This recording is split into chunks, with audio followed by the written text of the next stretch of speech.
My sister-in-law is a vile person. My husband and the rest of his family don't speak to her, or so I thought. I was having a lovely day some time ago when a friend suddenly sent me a screenshot. It was a picture of someone on Twitter saying horrible things about my children, toddler and kindergartner. I was horrified because I don't put photos of them on social media. My friend explained that person A, who insulted my kids, was arguing with person B, whose header was a picture of my children. Person A assumed they were person B's kids and insulted them as a comeback. My friend said she was sure I wasn't person B because they had some weird things in their bio and tweet history that I would never say or believe in. I informed my husband and we freaked out trying to figure out who person B was and why they had a picture of our children. I then remembered that I sent that picture of the kids to my mother-in-law, and I even checked our texts to make sure. Mother-in-law has been staying with us for a week, so we waited for her to come home from wherever, and then my husband explained what happened. She also seemed concerned until my husband asked if she sent that picture to anyone else. She immediately went red in the face and started avoiding eye contact and everything. She then said she sent it to my sister-in-law. In fact, she's been sending her several pictures of my children. I can't even lie, I saw red. It made a lot of sense because they sounded just like her after looking through person B's account. Mother-in-law apologized and said she was just trying to make her daughter feel less isolated. But I was so furious. I told my mother-in-law that all I'm hearing from her is utter B, especially since she had zero bad intentions. I'm afraid my anger is blinding me and my husband, so I'm just curious. Am I the idiot? Edit, my mother-in-law was staying with us while her apartment was fixed. Not the idiot. Of course she didn't mean harm. Give me a break. Mother-in-law messed around and found out. She can go live with her daughter. You have every right to protect your children. How much has she been sharing with the sister-in-law that you don't know about? Would she ever have admitted to it if you hadn't caught her? It's easier to ask forgiveness than permission. She had bad intentions. She knew this was something you would disapprove of, so she didn't ask and she did it anyway. Agree. She was sorry she got caught. She feels sorry for herself that she has to face consequences. She's not sorry for what she did or how it impacted you and your husband and children. She thinks you're being harsh by cutting contact with sister-in-law, and she's undermining your boundaries and privacy by going behind your back to keep an open communication channel that you believed closed. She tried to appeal to your sympathy about sister-in-law's feelings of isolation. That's her doubling down that sister-in-law deserves information and communication. That's her effectively saying she'll keep doing it or resume doing it when she thinks she can get away with it again. And feel free to tell the flying monkeys, like your father-in-law, coming at you on her behalf, to back off if they don't want to be cut off as well. The road to you-know-where is paved with good intentions. It doesn't matter what her intentions were, she did wrong. She's demonstrated she cannot hold boundaries, so if you rug sweep this, she will do it again. She's lucky all you did was kick her out and not make the drama any worse. My boyfriend and I have been dating for 11 months. In fact, our 1-year anniversary is this coming Sunday. So my boyfriend thought cooking for my parents would be a cool idea. He wants to make fish tacos. My brother would also have to come because my parents don't like leaving him home alone. And my brother has very particular food habits. He's an extremely picky eater, and he will only eat what he likes, which isn't a lot. I told my boyfriend he would have to make chicken strips on the side, and he said no. He stated he wouldn't accommodate my brother. He said he invited my parents, not my brother, even though he knew my parents wouldn't leave my brother home alone. Then he said my brother needs to grow up and act like an adult, and that my parents babied him his whole life, and that's why he's the way he is. I said there was nothing wrong with my brother, but he laughed and rolled his eyes. He said my brother is a grown adult, should have a job, and should stop relying on my parents, and that he can't stand picky eaters, so he will not make anything for my brother or allow them to bring anything for him. I told him he was unreasonable and was being a jerk. He looked at me and said to get used to it because life won't hold my brother's hand forever. Now my boyfriend ignores me and plays games on his computer instead of talking to me. Maybe I might have gone too far calling him a jerk. Was I an idiot here? Edit, brother is 22 years old. He's not being diagnosed with any disorders. Even though he knew my parents wouldn't leave my brother home alone. LOL, what? Your brother's 22, not 5. You're just as much an enabler as your parents. Your brother is 22 and has not been diagnosed with any disorder. You are the idiot. The dude is old enough to stay home or enjoy the fish tacos. Holy moly, your whole family sounds toxic as heck. Your boyfriend is realistic and doesn't want to participate in babying your brother. A lack of diagnosis doesn't necessarily mean a lack of an issue. It sounds like his parents have dropped the ball on this one, either not getting him assessed and getting him help if he needed it, or coddling him and crippling him for adulthood if he didn't. Neither is OP's problem or her boyfriend's place to address. However, I will go with everyone's the idiot. OP shouldn't have asked boyfriend to make extra food for her brother, but it's going too far to say he isn't allowed to bring any food himself. That's no additional work for the boyfriend, so the only reason for him to make that rule is to show his disapproval of the brother in a passive-aggressive, controlling way that honestly sucks. If OP or her parents want to make the guy some chicken tenders, what's the big deal? The deal is the brother isn't even invited. This relationship is doomed. There's no way this dude will get further involved with this family unless the brother gets help. At some point, he'll wonder what the long-term plan is for his brother's care, and the answer is obvious. Stock up on chicken tenders, baby. My guess is he'll bail. My parents were younger when they had me, both 19. They were together until I was 1-ish and then they broke up. They didn't get remarried, so there was no divorce. I also have my mom's last name, which comes up later, so I'm saying it here. My dad met his wife Carol when I was 6, and she was married to him a year later. They also had 4 kids in 4 years, starting a few months after the wedding because Carol is older than my dad and felt her biological clock ticking, apparently. It was all very fast for me. My relationship with Carol is not very close. She's made a lot of effort to take on the role of a third parent and second mom, but I always keep her as just my dad's wife or as someone who's part of the wider family, but is not exactly someone important to me. I have a few reasons for this. She never lets me call her Carol. She pushed for Mom or Mama years ago, and we ended up settling for Mom since first names are a no-no. She's also pushy with her religion and has called me disrespectful for not giving her religion a chance and not attending unless I'm forced to. I don't believe in religion, and I was mostly raised without it. Dad converted for her, but Mom said no to me doing it, and I'm so glad. Carol also acts like we had years to get to know each other before she became my dad's wife, and in reality, it was about a year. The other stuff is she hates my mom and is not afraid to voice that stuff around me. Carol hates that I have Mom's last name and not Dad's. Carol hates the first name my mom chose for me and has implied she was selfish for giving it to me because it's unique and uncommon and not a normal name. She's called my mom white trash, trailer trash, a disgrace as a parent, etc. for the name. She feels like Dad should have named me as his first son.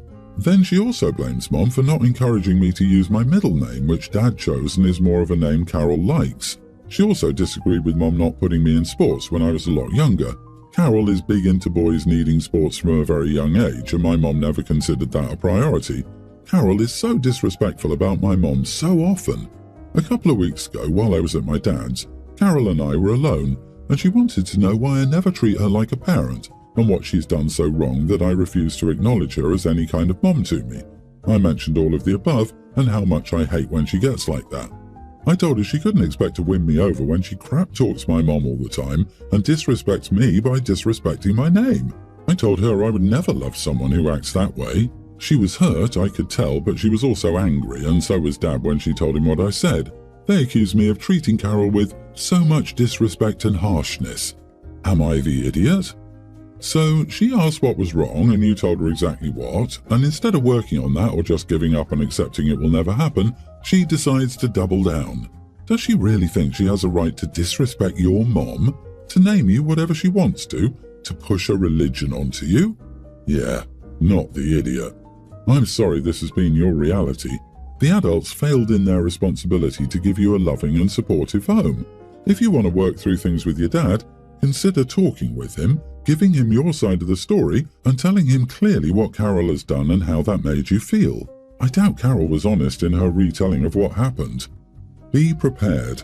Your dad may not be open to hearing that he was essentially a jerk who failed to protect you, and that his wife was a total nightmare. So it's up to you what you want to deal with. Just know you're not the problem. None of this is your fault. The adults failed and are continuing to fail. Respect is earned, not a right.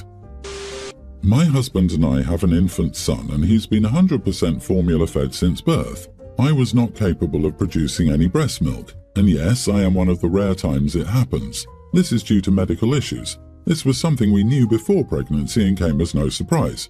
However, I was checked out a few times to confirm both during and after my pregnancy.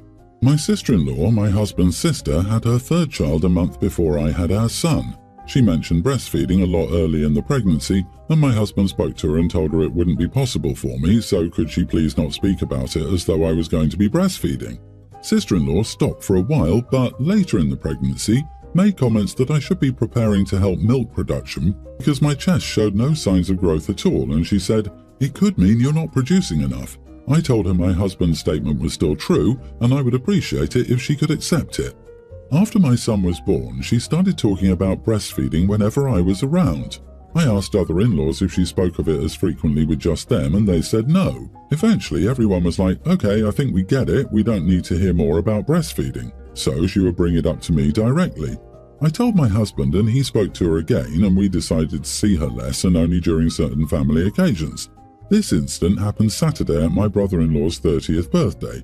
Sister-in-law went straight for me and started to mention breastfeeding again and how I didn't put in the work to overcome my supply issues. She was prepared to keep going on, but I'd had enough, and I told her to shut up about breastfeeding. I told her she was speaking to the wrong audience and wasn't going to be able to fix my lack of supply, and to learn to accept that instead of trying to shame me for not torturing myself so that I could try. I told her to be thankful she found it easy, had no trouble, and accepted that not everyone is the same. She was angry with me for talking to her so harshly, but people were on my side. Only since then has she reached out and told me she was trying to be supportive, and my lack of emotion about it made it seem like I never really cared, and the fact is she doesn't know why. So she was trying to advocate for the best thing for my son, her nephew. And it made me wonder if I was harsh, considering I didn't explain my background to her fully and why this was known. Am I the idiot? Not the idiot. Advocating for your child? What a presumptuous, insulting thing to do. It's none of her business in the first place what you decide to feed your child. She needs to learn to mind her own business. Is she a lobbyist for big breast or what? Like, why does she care so much? Your sister-in-law sounds insufferable. You don't need to discuss private medical issues with anyone. Not everyone can or wants to breastfeed, and there's no shame in that. She was the idiot to keep going on at you despite being told you weren't breastfeeding and to drop it. It's not her business. She shouldn't be interfering. You're feeding your son. He's happy and healthy. Fed is best. I, 33 male, have two older brothers, Matt, 35, and Frank, 38. Our father passed a few years back, and not long after our mother was diagnosed with early onset dementia. At the time, she was still doing reasonably well and was in a place to make competent choices for herself. She began making plans for what to do when she reached a point where she could no longer do so. That included assigning one of us to legally make choices when she couldn't. Frank lives across the country, so my mom never really considered him. She then spoke to me and Matt separately, just in the abstract stating her wishes. She had a sizable life insurance policy from our father's passing and wanted to use it to have an in-home aid. She doesn't want to go into a nursing home unless there's no other choice. Her policy will pay for this alongside her bills, and she'd also qualify for help from the state. It's very important to her that she gets to stay in her own home. I agreed with this and told her I would do everything I could to make it possible. Matt, however, told her that he felt an in-home aid would be a waste of her money, given she'd likely need a couple to provide round-the-clock care. Given our jobs and our own families, we couldn't be there long every day, and our mom made it clear she didn't want us to let this consume our lives. Though I still planned on visiting daily, even if I couldn't stay long. There were also arguments over mom not wanting to be kept alive by machines as well as organ donation. Given Matt's clear intention to ignore our mother's wishes, she chose me. She did ask Frank and me to keep this quiet. I agreed, though I pointed out it could come out at some point. She insisted he not know, as she didn't want to spend the rest of her time with her facilities intact arguing. Fast forward 3 years and our mother is slowly getting worse. She has a part-time aide now, but I know it'll move up to full-time soon. Matt is trying to insist we put her in an assisted living facility. He kept arguing with me. Eventually I told him that it wasn't his choice. He said, "Mom isn't in a place to decide." I said, "I know, she left me in charge of that," and showed him a copy of the legal documents. He got very quiet and upset. Then later he went to our mom crying, saying how hurt he was. While my mom isn't doing well, she is still somewhat aware of what's happening and is upset that he knows. Frank says I shouldn't have said anything. I felt like I had no choice because Matt would keep arguing with me. Am I the idiot? Not the idiot. Now please stop with the self-blame. It would come out eventually and your brother is only looking out for his own interests. I find this disgusting. Dementia is not an easy diagnosis for the patient and their family. I applaud you for doing what you know your mom wants done. That isn't always easy to do, and your brother is just being a fly in the ointment, putting that as nicely as I can. I might go so far as to ban your brother's visits if he insists on upsetting a dementia patient. OP, since you have power of attorney, I'd limit Matt's visits to Mom unless you're present. Don't let him trick the dementia patient into signing power of attorney over to him. This is an essential suggestion. My mom made me the power of attorney to make those decisions instead of my older sister. On my mom's deathbed, my sister finally came to visit and immediately started asking her to use her, mom's credit, to pay off sister's debt since she was dying anyway. I wish that were a joke. Mom told her it was up to me and I put my foot down. Your mom picked you for a reason. Don't let her down.